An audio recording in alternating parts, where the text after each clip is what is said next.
SIP बंद करावी का? कारण की आता जर SIPचा आपण डेटा बघितला, खूप जणांनी SIP बंद केली आहे. लग्न असेल, अजून काय असेल, आणि तुम्हाला त्याची शॉपिंग करायची.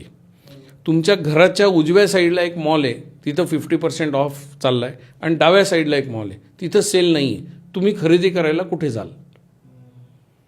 जिथं सेल चालू आहे तिथं, बरोबर आहे. मग हाच सेल जेव्हा स्टॉक मार्केटमध्ये लागतो तर लोक स्वतःचे कपडे विकून येतात. काहीच अर्थ नाही त्याच्यात. आज 15% ऑफ चल रहा है मार्केट में, खरीदो. का नाही घ्यायचं? आणि मग SIP बंद करा हे कुठून आलं? कारण आउटलुक शॉर्ट टर्म आहे. तुम्हाला उद्या सकाळी श्रीमंत व्हायचं आहे का?